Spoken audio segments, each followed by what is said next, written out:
Hello, എല്ലാവർക്കും നമ്മുടെ ചാനലിലെ പുതിയൊരു വീഡിയോയിലേക്ക് സ്വാഗതം. നമ്മുടെ ഇന്നത്തെ റെസിപ്പി കുക്കറിൽ പെട്ടെന്ന് ഉണ്ടാക്കിയെടുക്കാൻ പറ്റുന്ന ഒരു നെയ്ച്ചോറിൻ്റെ റെസിപ്പിയാണ്. ഈ ചാനൽ അപ്ലോഡ് ചെയ്യുന്ന വീഡിയോസൊക്കെ നിങ്ങൾക്ക് ഇഷ്ടമാവുന്നുണ്ടെങ്കിൽ ചാനൽ സബ്സ്ക്രൈബ് ചെയ്യാനും വീഡിയോസ് ലൈക്ക് ചെയ്യാനും കമൻറ്റ് ചെയ്യാനും ഒന്നും മറക്കരുത് കേട്ടോ. അപ്പോൾ നമ്മുടെ നെയ്ച്ചോറ് ഉണ്ടാക്കാൻ വേണ്ടിയിട്ട് ഞാനിവിടെ എടുത്തിട്ടുള്ളത് ജീരകശാല അരിയാണ്. ഞാനിപ്പോൾ എടുത്തിട്ടുള്ളത് ഡബിൾ ഹോഴ്സിൻ്റെ ജീരകശാല അരിയാണ്. ഞാനിപ്പോൾ ഇവിടെ 1 കപ്പ് ജീരകശാല അരിയാണ് കേട്ടോ എടുത്തിട്ടുള്ളത്. ഇനി നമുക്ക് അരി 4-5 പ്രാവശ്യം നന്നായിട്ട് വൃത്തിയായിട്ട് കഴുകിയതിന് ശേഷം ഒരു 15 മിനിറ്റ് വെള്ളത്തിൽ കുതിർക്കാനായിട്ട് ഇടാം. അരി കുതിരുന്ന സമയം കൊണ്ട് ബാക്കിയുള്ള നെയ്ച്ചോറിന് വേണ്ടിയിട്ടുള്ള കാര്യങ്ങളൊക്കെ നമുക്ക് ചെയ്തു വെക്കാം. അപ്പോൾ അതിന് വേണ്ടിയിട്ട് ഞാനിവിടെ ആദ്യം ഉള്ളിയും കാഷ്നട്ടും മുന്തിരിയൊക്കെ ഒന്ന് വറുത്ത് വെക്കുന്നുണ്ട്.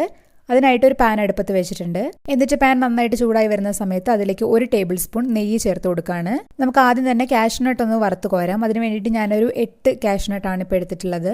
ഇനി നമുക്കിത് ചെറുതായിട്ട് കളർ മാറി തുടങ്ങുമ്പോൾ നമുക്കിത് കോരി മാറ്റി വെക്കാം. അതുപോലെ തന്നെ നമുക്ക് മുന്തിരി ഒന്ന് വറുത്ത് കോരി മാറ്റി വെക്കാം. ഞാനിവിടെ 20 ഉണക്കമുന്തിരി എടുത്തിട്ടുണ്ട്. അത് ഇതുപോലെ നന്നായിട്ട് വീർത്ത് വരുന്ന സമയത്ത് നമുക്ക് കോരി മാറ്റി വെക്കാം. ഇനി അതേ നെയ്യിലേക്ക് തന്നെ ഞാനൊരു ചെറിയ സവാള ഇതുപോലെ നീളത്തിൽ കനം കുറച്ച് അരിഞ്ഞതാണ് അത് ചേർത്ത് കൊടുക്കുന്നുണ്ട്. ഇനി നമുക്ക് സവാള നന്നായിട്ട് ഗോൾഡൻ ബ്രൗൺ കളർ ആവുന്നവരെ വഴറ്റി കൊടുക്കാം. നമ്മളിപ്പോൾ കുറച്ച് സവാള മാത്രമല്ല വറുത്ത് കോരുന്നുള്ളൂ, അതുകൊണ്ടാണ് എക്സ്ട്രാ വീണ്ടും നെയ്യൊന്നും ചേർത്ത് കൊടുക്കാത്തത്. ഈ ഒരു നെയ്യിൽ തന്നെ നമുക്ക് ഈ സവാള വറുത്തെടുക്കാനായിട്ട് പറ്റും കേട്ടോ. ഇപ്പം നമ്മുടെ സവാളയൊക്കെ നന്നായിട്ട് ഫ്രൈ ആയിട്ട് കളറൊക്കെ മാറി വന്നിട്ടുണ്ട്. ഇനി നമുക്കിത് കോരി മാറ്റി വെക്കാം. ഇനി നമുക്ക് നെയ്ച്ചോറ് ഉണ്ടാക്കി എടുക്കാൻ വേണ്ടിയിട്ട് ഒരു കുക്കർ അടുപ്പത്ത് വെക്കാം.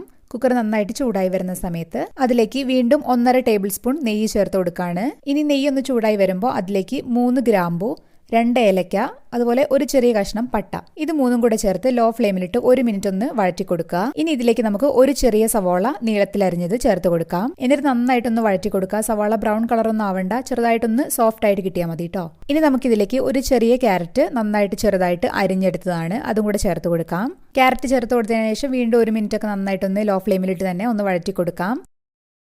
നമ്മൾ കുതിർക്കാനിട്ടിരുന്ന അരി അതിലെ വെള്ളമൊക്കെ കളഞ്ഞ് എടുത്തിട്ടുള്ളതാണ്. ഇനി തീ ഒരു മീഡിയം ഫ്ലെയിമിൽ ഇട്ടതിന് ശേഷം 1 മിനിറ്റ് നമുക്ക് ഈ അരി ഒന്ന് വഴറ്റി കൊടുക്കാം. ഇതുപോലെ ചെയ്യുകയാണെന്നുണ്ടെങ്കിൽ നെയ്ച്ചോറ് ഒട്ടും ഒട്ടിപ്പിടിക്കാതെ തന്നെ അരിയൊക്കെ വേറിട്ട് തന്നെ നമുക്ക് കിട്ടും. ഇപ്പോൾ ഒരു 1 മിനിറ്റ് ഒക്കെ കഴിഞ്ഞിട്ടുണ്ട് നമ്മൾ വഴറ്റാൻ തുടങ്ങിയിട്ട്. ഈ സമയത്ത് നമുക്ക് വെള്ളം ചേർത്ത് കൊടുക്കാം. 1 കപ്പ് അരിക്ക് 1.5 കപ്പ് വെള്ളമാണ് കേട്ടോ ചേർത്ത് കൊടുക്കേണ്ടത്. വെള്ളം ചേർത്ത് കൊടുക്കുന്ന സമയത്ത് നന്നായിട്ട് തിളച്ച വെള്ളം ചേർത്ത് കൊടുക്കാൻ ശ്രദ്ധിക്കുക. വെള്ളം ചേർത്ത് നന്നായിട്ടൊന്ന് ഇളക്കിയതിന് ശേഷം ഉപ്പ് ചേർത്ത് കൊടുക്കാം നമുക്ക്. ഞാനിവിടെ 3/4 ടീസ്പൂൺ ഉപ്പ് ചേർത്ത് കൊടുക്കുന്നുണ്ട്. ഉപ്പ് ചേർത്ത് വീണ്ടും നന്നായിട്ടൊന്ന് ഇളക്കി കൊടുക്കുക. ഇനി നമുക്ക് കുക്കർ അടച്ച് തീ ഹൈ ഫ്ലെയിമിൽ വെച്ച് ഒറ്റ വിസിലിന് ഇതൊന്ന് വേവിച്ചിട്ടെടുക്കാം. ഹൈ ഫ്ലെയിമിൽ ഒറ്റ വിസിൽ വന്നതിന് ശേഷം നമുക്ക് തീ ഓഫ് ചെയ്തിട്ട് കുക്കറിന്റെ പ്രഷറൊക്കെ കംപ്ലീറ്റ് പോയതിനു ശേഷം മാത്രം നമുക്ക് തുറന്നു കൊടുക്കാം. ഇനി കുക്കറിന്റെ അടപ്പ് തുറന്ന് ഇതുപോലെ നമുക്ക് ഒരു ഫോർക്ക് വെച്ചിട്ട് ഒന്ന് ഇളക്കിയിട്ട് കൊടുക്കാം. ഇതുപോലെ ഫോർക്ക് കൊണ്ട് ചെയ്യുന്ന സമയത്ത് അരിയൊന്നും ഒട്ടും ഉടഞ്ഞു പോകാതെ നമുക്ക് കിട്ടും. അല്ലെങ്കിൽ നമ്മൾ വലിയ തവിയൊക്കെ ഇട്ട് ഇളക്കുകയാണെന്നുണ്ടെങ്കിൽ അരിയൊക്കെ പൊട്ടി പോകാനുള്ള ചാൻസ് ഉണ്ട് കേട്ടോ. ഇപ്പം നമ്മുടെ അരിയൊക്കെ പാകത്തിന് വെന്ത് വന്നിട്ടുണ്ട്. ഒട്ടും ഒട്ടിപ്പിടിക്കാതെ ഒട്ടും കുഴഞ്ഞു പോകാതെ അടിപൊളിയായിട്ട് വേറിട്ട് നിൽക്കുന്ന ഒരു നെയ്ച്ചോറായിട്ട് നമുക്ക് കിട്ടിയിട്ടുണ്ട്.